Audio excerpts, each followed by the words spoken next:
Hey guys, welcome to our channel series E shorts. तो दोस्तों, आज हम आपके लिए लाए हैं नेटफ्लिक्स की 10 ऐसी एंगेजिंग सीरीज़ कि जिसे अगर आप देखने बैठ गए तो जब तक सीरीज़ ख़त्म नहीं होगी तब तक आपका उठने का मन भी नहीं करेगा।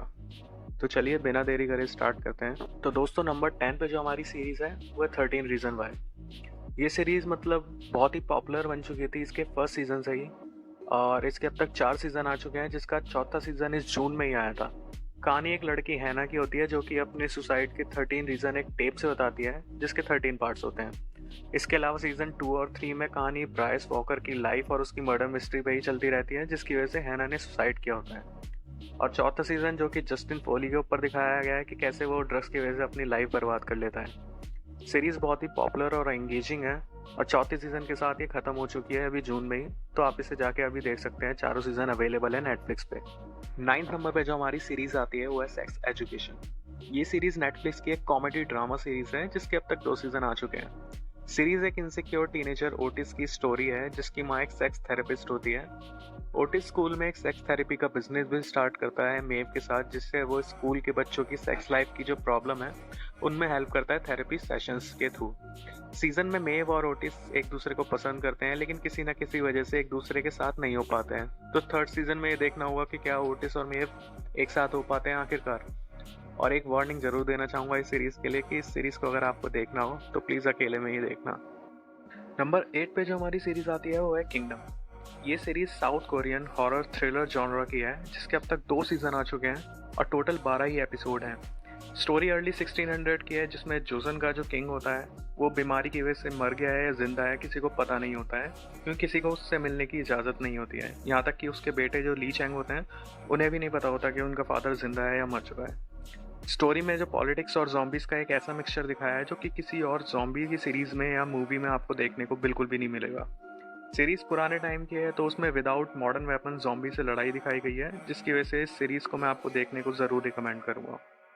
नंबर 7 पे जो हमारी सीरीज आती है वो है माइंड हंटर। ये सीरीज नेटफ्लिक्स की एक क्राइम थ्रिलर सीरीज है, जिसके 2 सीजन अब तक आ चुके हैं। स्टोरी एक true crime book mind Hunter पे बेस्ड है, जिसमें 2 FBI एजेंट होते हैं जो कि ऐसे सीरियल किलर्स का इंटरव्यू लेते हैं जो कि लोगों को बहुत ही अजीबोगरीब तरीके से मारते हैं, जिससे वो अपने दूसरे केसेस में उनकी थिंकिंग से सोचकर ऐसे केसेस को जल्दी से जल्दी सॉल्व कर सके। कहानी नॉर्मल सीरीज से बिल्कुल हटकर है, इसलिए ये सीरीज आपको ज़रूर एक बार देखनी चाहिए और आपको ज़रूर पसंद आएगी। नंबर 6 पे जो हमारी सीरीज आती है वो है पीकी ब्लाइंडर्स। ये सीरीज ब्रिटिश पीरियड की एक क्राइम ड्रामा जॉनरा की सीरीज है, जिसके अब तक 5 सीजन आ चुके हैं, जो कि बहुत ही मतलब एक अंडररेटेड सीरीज कही जाती है। कहानी जो है वो फर्स्ट वर्ल्ड वॉर के बाद की है, जिसमें टॉमी शेल्बी जो है, जो कि मेन कैरेक्टर दिखाया गया है, उसकी फैमिली अलग अलग इलीगल बिजनेस में इन्वॉल्व होती है। और पूरी सीरीज में हॉर्स रेस पर बैटिंग के बिजनेस से लेकर इंटरनेशनल लेवल पर इलीगल बिजनेस तक कैसे पहुंच जाती है ये दिखाया गया है। अगर आप क्राइम ड्रामा के फैन हैं तो ये सीरीज़ और सिलियन मर्फी की एक्टिंग इस सीरीज़ में आपको बहुत ही ज़्यादा पसंद आने वाली है, और ये सीरीज़ तो मैं आपको ज़रूर रिकमेंड करूँगा। नंबर 5 की जो सीरीज़ है वो है स्ट्रेंजर थिंग्स। ये सीरीज़ एक साईफाई हॉरर सीरीज़ है, जिसके अब तक 3 सीज़न आ चुके हैं। सीरीज जो है इंडियाना में हॉकिंस नाम की जगह की है, जहाँ पर US डिपार्टमेंट ऑफ एनर्जी की लैब में सुपरनेचुरल पावर्स पर सीक्रेट एक्सपेरिमेंट किए जा रहे होते हैं। कहानी में अपसाइड डाउन वर्ल्ड के बारे में दिखाया गया है, जिसमें से डीमंस जो है नॉर्मल वर्ल्ड में आके उसको ख़त्म करना चाहते हैं, लेकिन 11 एक जो लड़की होती है उसी लेबोरेटरी से भागी होती है, और उस पर किए गए एक्सपेरिमेंट की वजह से उसके पास कुछ सुपर पावर्स आ चुकी होती हैं, जिससे वो वहाँ के लोगों को बचाने में हेल्प करती है। और सीरीज़ में आपको हर तरह के पार्ट्स देखने मिलेंगे। कहीं पर स्टोरी काफ़ी फ़नी है बच्चों की वजह से, और कहीं पर आपको थोड़ा डर भी लग सकता है, लेकिन ओवरऑल सीरीज़ आपको बहुत ही अच्छी एक्सपीरियंस देगी। नंबर 4 पे जो हमारी सीरीज़ है वो है better call sol.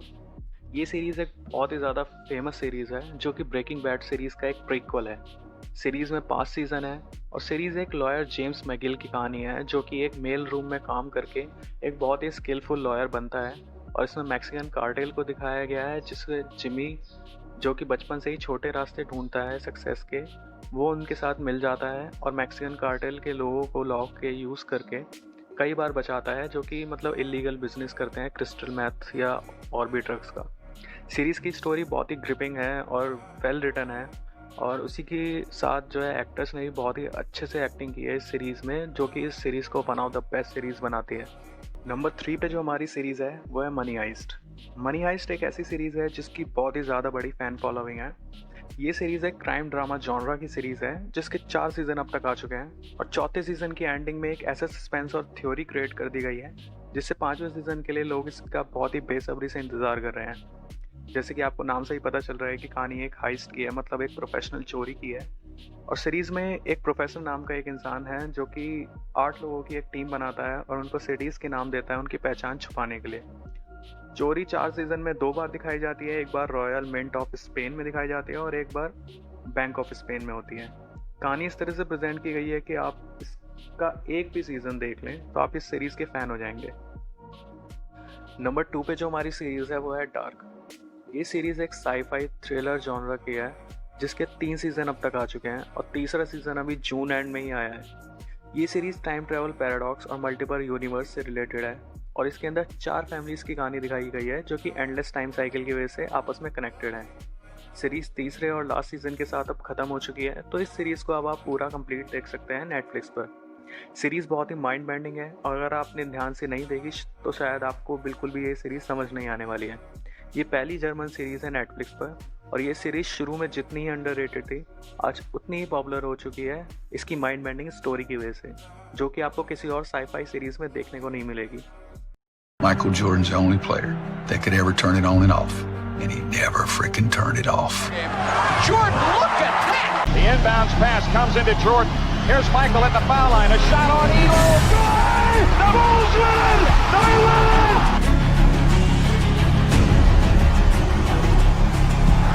Chicago has knocked off the Cavs 101 to 100. And so when he hits the shot, go home, motherfuckers, go home.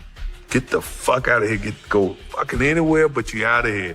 What was your call on that last play? That was get the ball, Michael. Everybody get the fuck out of the way.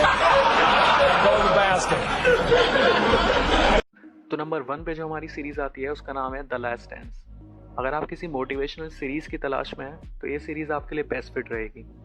Actually ये एक series नहीं बल्कि basically एक documentary है जो कि Michael Jordan, जो कि बास्केटबॉल के आज तक के ग्रेटेस्ट प्लेयर हैं, उनकी लाइफ से related real life footage show की गई है इसमें, जिसमें दिखाया गया है कि कैसे वो अपने करियर में इंजरीज और क्लब की फ्रंट मैनेजमेंट और टीम की आपस में अनबन के खिलाफ भी वो 8 में से 6 बार अपनी टीम को शिकागो बुल्स, जिसका नाम है, उसको NBA टाइटल जितवाने में मोस्ट इंपॉर्टेंट रोल प्ले करते हैं। इसमें माइकल जॉर्डन की कभी हार ना मानने वाली स्पिरिट और उनका एक अलग पॉजिटिव एटीट्यूड रखने का जो अंदाज़ है वो आपका पूरा मोटिवेशन से भर देगा, ये मेरी गारंटी है।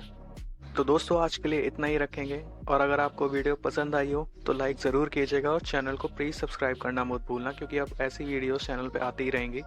और अगर आपका कोई भी सजेशन या व्यू हो तो प्लीज़ हमें कमेंट करके ज़रूर बताइएगा। Thank you.